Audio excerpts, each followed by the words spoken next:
পুকুরে মাছ যখন ছিপে উঠবেই না তখন গামলাতেই মাছ ধরব।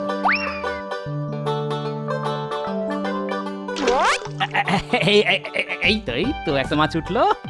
এবার আয় তো বাবা। ঠিক ধরেছি, একেবারে লাফানো মাছ। ও গিন্নি যা খুশি হবে না। এই এই সকাল বেলা কি মাথা খারাপ হয়ে গেছে? বলি গামলায় মাছ ধরছো?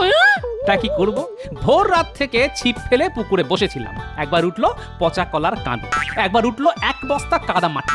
এরপর বাজারে গিয়ে কিছু জিওল মাছ কিনে এই গামলায় রেখে দিলাম। এবার যত খুশি মাছ ধরো আর খাও। সঙ্গে একটা বড় ছাকনিও কিনে এনেছি। এবার থেকে এই ছাকনি দিয়ে জ্যান্ত মাছ ধরে তোমাকে খাও গিন্নি। তুমি হাসতে হাসতে রেঁধে দেবে, আমাকে আর বাজারে যেতে হবে না। তুমিও খুশি, আমিও খুশি। বলি আমি হাসতে হাসতে রাঁধবো না কাঁদতে কাঁদতে সেটা পরের কথা, কিন্তু তোমার যে মাথাটা একেবারে গেছে সে ব্যাপারে আমার কোনো সন্দেহ নেই। হ্যাঁ, ডাকবো নাকি শ্যামাপদ ওঝাকে? ঝেঁটা মেরে তোমার ভূত ছাড়াবে। হ্যাঁ, ঘোর কলি, ঘোর কলি। স্ত্রী তার স্বামী গোপালকে ঝেঁটা মারছে, তাও কাকে দিয়ে? একটা বদমাস ওঝাকে দিয়ে। সেটাও সবাই দেখবে। হায় হায়, জীবনটাই আর রাখবো না।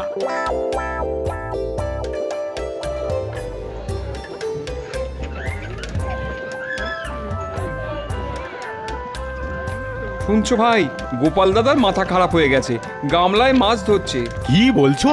গোপাল গামলায় মাছ ধরছে? আহারে, এত বুদ্ধিমান একটা লোকের এই পরিণতি! না না না, মহারাজের কানে কথাটা পৌঁছে দিতে হবে।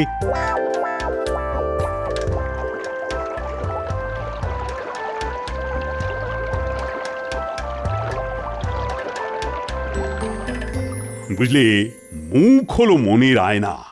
একজনের মুখ দেখলেই বোঝা যায় তার মনের অবস্থা ঠিক কি রকম।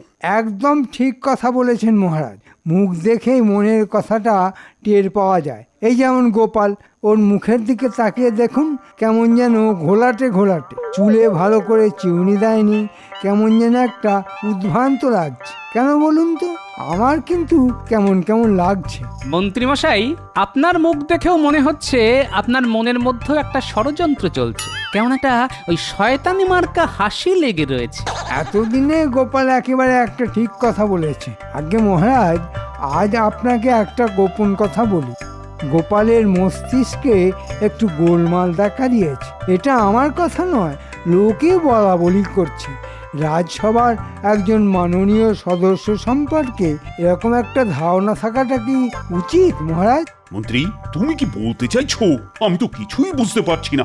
গোপালের মাথা খারাপ হয়ে গেছে, এটাই কি তুমি বলতে চাইছো? আজ্ঞে মহারাজ, তাই বলতে চাইছি। আপনি গোপালকে জিজ্ঞেস করুন, ও আজ গামলায় মাছ ধরছিল কিনা। কি গোপাল, তাই নাকি? তুমি পুকুর ছেড়ে গামলায় মাছ ধরছিলে কেন?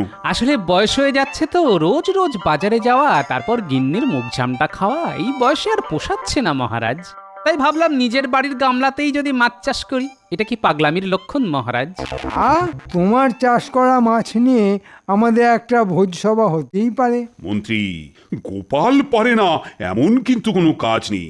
গোপালের মতো সবাই যদি নিজের নিজের বাড়িতে মাছ চাষ করতে পারত, তাহলে তো আর মাছের আকাল হতো না। আর বৃষ্টির জল ধরে রাখলেই এটা একমাত্র সম্ভব। মহারাজ, এইমাত্র একটা কথা আপনি বললেন, গোপাল পারে না এমন কোনো কাজ নেই। সেটা কি সত্যি গোপাল? হ্যাঁ, কিছুটা তো সত্যি বটেই। মহারাজ কি না বুঝে এই কথাটা বললেন বলে আপনার মনে হয়? তাহলে গোপাল, মহারাজকে একবার ষাঁড়ের দুধ খাইয়ে দাও দেখি, পারো কিনা। বাহ বাহ বাহ, চমৎকার একটা খাবারের কথা মন্ত্রীর মাথা থেকে বেরিয়েছে। রোজ রোজ গরুর দুধ খেতে খেতে মুখে আর রুচি নেই। একদিন তাহলে ষাঁড়ের দুধ খাওয়াই যায়। কি বলো গোপাল, পারবে তো? নইলে কিন্তু মন্ত্রীর কাছে তোমার সম্মান নষ্ট হয়ে যাবে। মন্ত্রী আমাকে কি বলল না বলল তাতে আমার কিছু যায় আসে না মহারাজ। আমি একটা কথাই জানি, মানির মান জুতো পেটা করলেও যায় না। আপনাকে আমি ষাঁড়ের দুধই খাওয়াবো, কিন্তু জোগাড় করতে যে আমার 10 দিন সময় লাগবে মহারাজ। আর এই সময়টা আমি রাজসভায় আসতে পারবো না। কেউ যেন আমার বাড়ি গিয়ে আমাকে বিরক্ত না করে। নিশ্চয়ই নিশ্চয়ই, 10 দিন সময় তোমায় দেওয়াই যায় এই মন্ত্রী, ভেবে দেখো গোপালের আনা ষাঁড়ের দুধ তুমি খাবে তো? ষাঁড়ের দুধ খেতে পারবো কিনা জানি না, কিন্তু এই 10 দিন একটু ঝামেলা মুক্ত থাকতে পারবো মহারাজ। অন্তত কেউ আর আমার সব কাজে নাক গলাতে আসবে না। বাপরে, যেন মুক্তি পেলাম। মহারাজ, মন্ত্রীমশাইকে বলে দিন আমি ষাঁড়ের দুধ খাওয়াতে পারলে যেন মন্ত্রীমশাই আপনার সামনে নিজের অন্তত একটা কান কেটে আপনাকে উপহার দেয়। বাকি কানটা থাকুক, এর পরে কাটবো।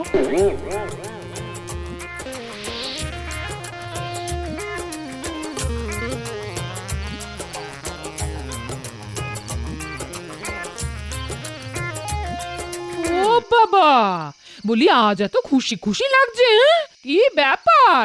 মহারাজ ষাঁড়ের দুধ খেতে চেয়েছেন, আমি বললাম খাওয়াবো। খাওয়াবে মানে? ষাঁড়ের দুধ কাউকে খেতে দেখেছো কোনোদিন? গামলায় যদি মাছ ধরতে পারি গিন্নি, তবে ষাঁড়ের দুধও খাওয়াতে পারবো।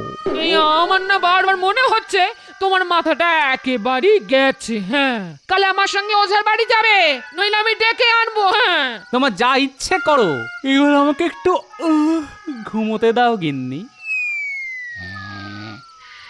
হে ঈশ্বর, পাগল ভালো করে দাও গো। হে ঈশ্বর, লোকটা তো এমনিতে ভালো, মাথা খারাপ হয়ে গেলে তার কি দোষ বলো? আচ্ছা, তোরা তো অনেক জায়গায় ঘুরে বেড়াস, বলতে পারিস কোথায় ষাঁড়ের দুধ পাওয়া যায়? আগে আমরা তো এই রাজ্যের বাইরে কোথাও যাইনি, তাই বলতে পারবো না। না মন্ত্রী মশাই, না, এই রাজ্যে কোথাও ওই ষাঁড়ের দুধ পাওয়া যায় না। তবে আমিও শুনেছি হিমালয়ের কোনো একটা রাজ্যে নাকি ষাঁড় আছে যারা দুধ দেয়, কিন্তু সেখানেও তো মুশকিল। সেই দুধ খেলে নাকি মাথায় শিং উঠে যায়। আচ্ছা, হিমালয়ে যাওয়ার রাস্তাটা কি জানিস? কেন জানবো না? আমাদের রাজ্য ছাড়লে নবাবের মহল, সেটা বাম দিকে রেখে প্রথম ডান দিকে, তারপরে পূব দিকে, তারপর পশ্চিম দিকে গিয়ে যাকে জিজ্ঞাসা করবেন সেই বলে দেবে হিমালয় রাজ্যটা কোথায়, ওরাই দেখিয়ে দেবে। 10 দিনের মধ্যে ফিরে আসা যাবে? মাথা খারাপ, 1 মাস যেতে 1 মাস আসতে। না, গোপাল এর মধ্যে ফিরতে পারবে না। আমরা যে এত খবর দিলাম তার জন্য মোহর দেবেন না? গোপাল আগে মহারাজকে ষাঁড়ের দুধ খাওয়াক, তারপর তো মোহর পাবি। আর একটা কথা, গোপালের বাড়ির ওপর নজর রাখবি, কোথায় যায়, কার সঙ্গে দেখা করে, তার সমস্ত খবর আমার চাই, বুঝলে?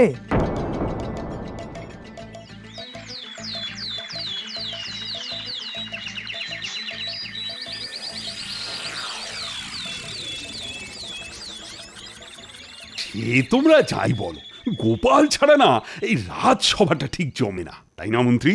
এটা আপনি ঠিক বলেছেন মহারাজ।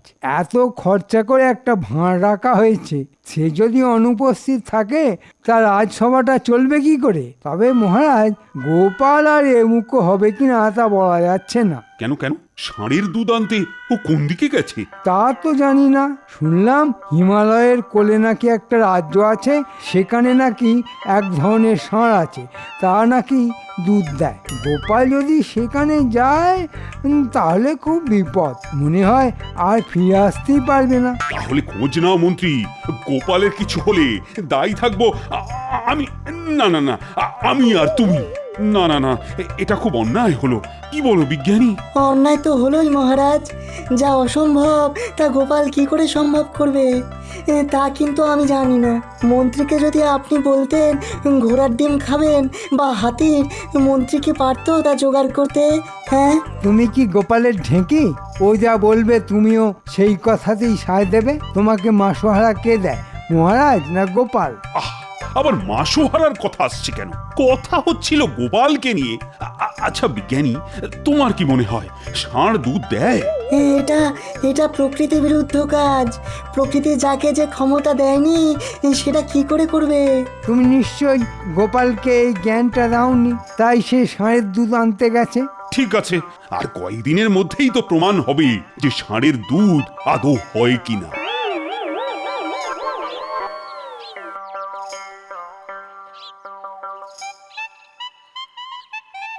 কি গো, বলি চাকরিটা কি গেল? হ্যাঁ, রাজবাড়ি যাবার তো কোনো ইচ্ছে নেই, সারাদিন ঘরের মধ্যে লুকিয়ে বসে আছো। তোমার ব্যাপারটা কি বলো তো? আমার আর বাইরে বেরোনোর কোনো উপায় নেই। তুমি বরং একটা কাজ করো, কাপড়ের এই পট্টিগুলো পেটে বেঁধে দাও তো, দেখে যেন মনে হয় আমি আর কয়েকদিনের মধ্যেই সন্তান প্রসব করব। হায় ভগবান, এ তুমি কি করলে? মাথাটার সঙ্গে পেটটাও খারাপ করে দিলে। আরে পেট আবার কবে খারাপ হলো? বলছি পেটে একটা মোটা কাপড়ের পোঁটলা বেঁধে দাও। তার মানেই তো সেটা। তার মানে কি? পেটে কি হয়েছে? ন্যাকামি করো না, পেটে পুটলি বেঁধে তুমি কি বোঝাতে চাইছো? যা বলছি তাই করো তো, পরে বুঝবে। মহারাজকে ষাঁড়ের দুধ খাওয়ানোর এছাড়া আর কোনো উপায় নেই। এই দেখ, এই তুমি নিজে কখনো ষাঁড়ের দুধ খেয়েছো? দেখো গিন্নি, আমি চাইলে না বাঘের দুধও খেতে পারি, খাওয়াতেও পারি। তোমাকে যে কাজটা বলছি তাই করো তো, তারপর সব বুঝিয়ে দেবো।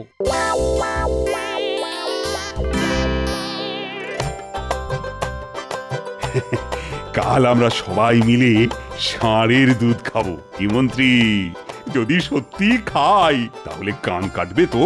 নিশ্চয় মহারাজ, তবে গোপাল যদি এই কাজটা করতে পারে তবে বিজ্ঞানের প্রভূত উন্নতি হবে, তাই না বিজ্ঞানী? হ্যাঁ, তা তো হবেই। পৃথিবীতে আর দুধের অভাব থাকবে না। কি হয়েছে? কি হয়েছে মা? গোপালের কিছু হয়েছে নাকি অন্য কোথাও দুর্ঘটনা ঘটেছে? কি আর বলবো মহারাজ, বলতে লজ্জা লাগছে কিন্তু বলতেই হবে। আমার স্বামী সন্তান প্রসব করবে। তাড়াতাড়ি চলুন, যন্ত্রণায় খুব কষ্ট পাচ্ছেন তিনি। তাড়াতাড়ি চলুন মহারাজ। সে কি? এ তো অসম্ভব ব্যাপার। কি হয়েছে সেটা সত্যি করে বলো। মহারাজ, আপনাকে মিথ্যে বলার শাস্তি কি তা কি আমি জানি না? তবে তো এক্ষুনি যেতে হয়। মন্ত্রী, বিজ্ঞানী, পণ্ডিত সবাই চলো, গোপালের সন্তান প্রসব দেখে আসি।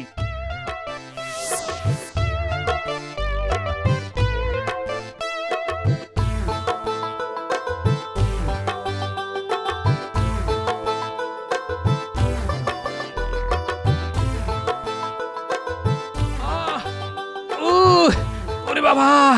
এ কি গোপাল, এও কি সত্যি হতে পারে? না তুমি কোনো চালাকি করছো? কেন সম্ভব নয় মহারাজ? আমি কি সন্তান প্রসব করতে পারি না? না, পারো না। প্রকৃতি তোমাকে সেই অধিকার দেয়নি। তাহলে মহারাজ আপনার ষাঁড়ের দুধ খাওয়া হলো না। কেন? দুটো বিষয় তো একদমই আলাদা। বিষয়টা একই মহারাজ। আমি যদি সন্তান প্রসব না করতে পারি তাহলে ষাঁড় কি করে দুধ দেবে? মন্ত্রী, গোপাল কিন্তু খারাপ কিছু বলেনি, তুমি বিষয়টা ভেবে দেখো। মহারাজ, এটা গোপালের চাল। যদি তা সম্ভব নাই হয় তাহলে গোপাল কেন ষাঁড়ের দুধ খাওয়াবে বলে আপনাকে কথা দিল? ও বলতেই পারতো, না মহারাজ, ষাঁড় কখনো দুধ দিতে পারে না।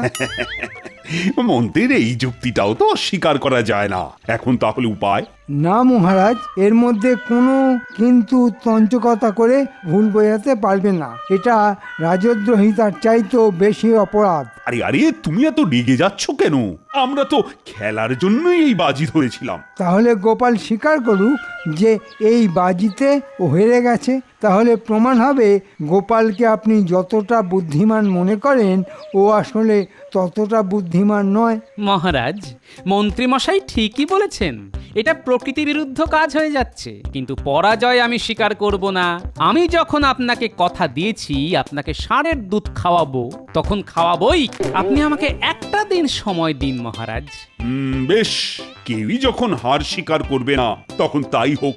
গোপাল আমাদের যত খুশি ষাঁড়ের দুধ খাওয়া, এতে আমার কোনো আপত্তি নেই।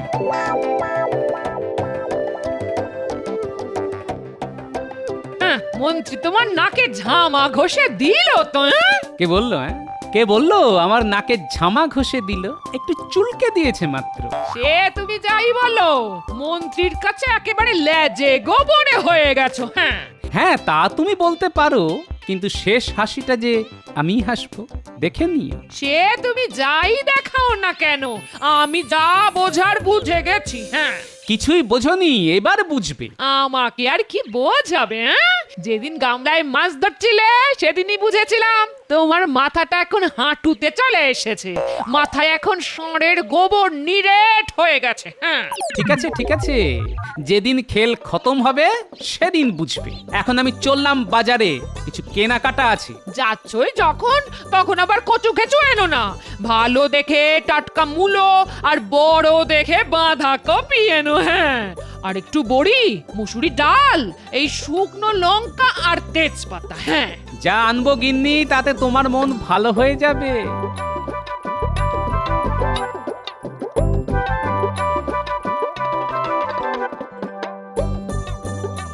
কি মহারাজ, ঠিক বলেছিলাম কি না? গোপাল আপনাকে ষাঁড়ের দুধ খাওয়াতে পারবে না, তাই হলো তো? আমি জানতাম পারবে না, তাই তো বাজি লড়লাম। গোপাল এত জ্ঞানী গুণী, তবু সব জেনেও কেন যে এই বাজিতে রাজি হয়ে গেল বুঝতে পারছি না। তোমাকে কিছুই বুঝতে হবে না, এখন থেকে গোপাল গোপাল করা একটু বন্ধ করো।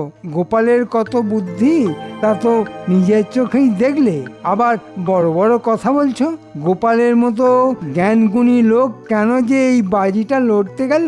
আরে বাবা, আমিও একটা রাজ্যের মন্ত্রী, বুদ্ধি আমার কিছু নেই? গোপালকে মাঝে মাঝে আমি ক্ষমা করে দিই, কিন্তু আর না। এবার যদি দুধ খাওয়াতে না পারে তো গোপালের নামে বাঁদর পুষো বাড়িতে। কি মহারাজ, ঠিক বলেছি কিনা?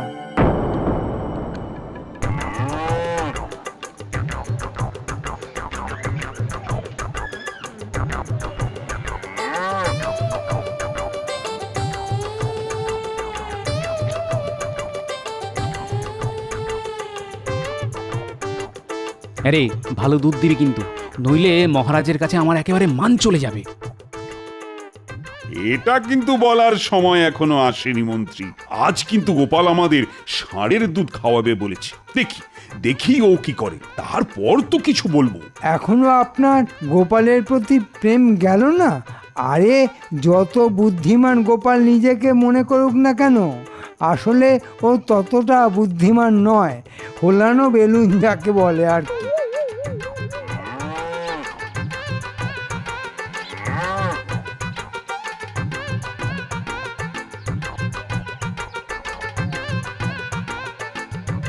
তোর একটা নাম দিতে হবে।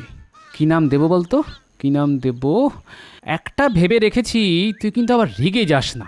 নামটা মনে রাখিস, ডাকলি সারা দিবি।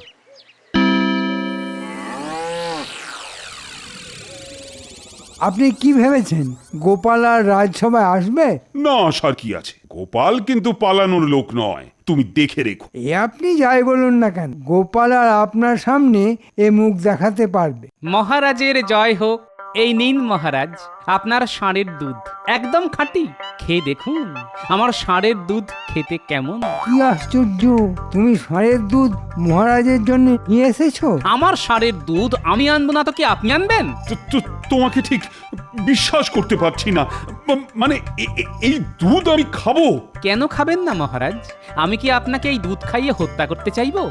আচ্ছা আচ্ছা, এই দুধ আমিও খাবো, আপনিও খাবেন। নিন খান।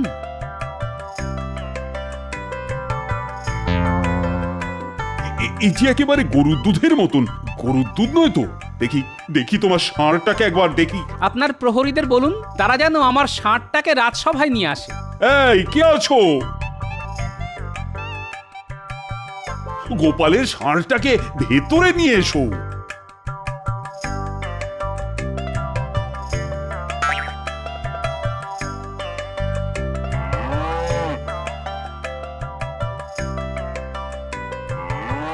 মহারাজ, গোপাল আবার ধোঁকা দিল। একটা গরু এনে বলছে ষাঁড়। বলেছিলাম না গোপাল একটা মিথ্যাবাদী?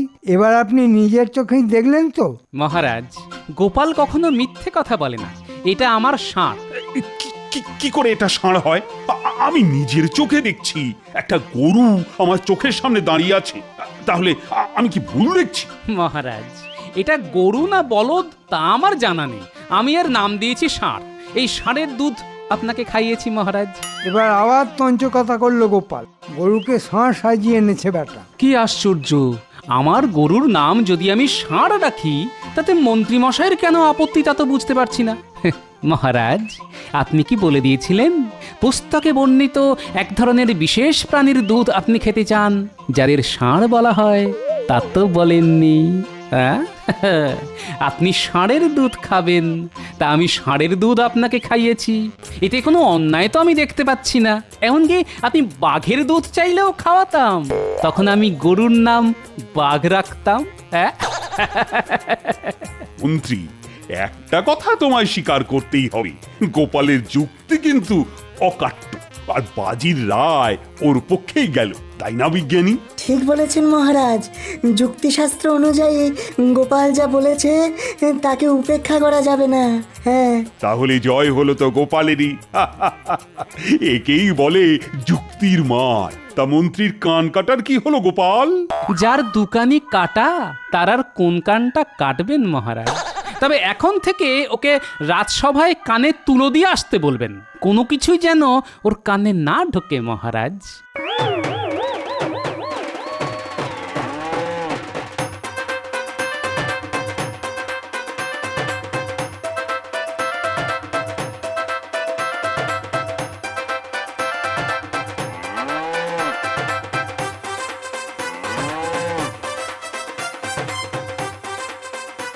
এই ষাঁড়টাকে গোয়ালে রেখে দাও, খুব কাজের প্রাণী। আর পারা যায় না, আর পারা যায় না। এখন আবার গরুকে ষাঁড় বলছে? হায় ঈশ্বর, এই পাগল মানুষটাকে নিয়ে আমায় ঘর করতে হবে সারা জীবনে। এই শোনো, কাল বাড়ি থেকো, শ্যামা ওঝাকে নিয়ে আসবো। কোনো কারো আপত্তি শুনবো না কিন্তু।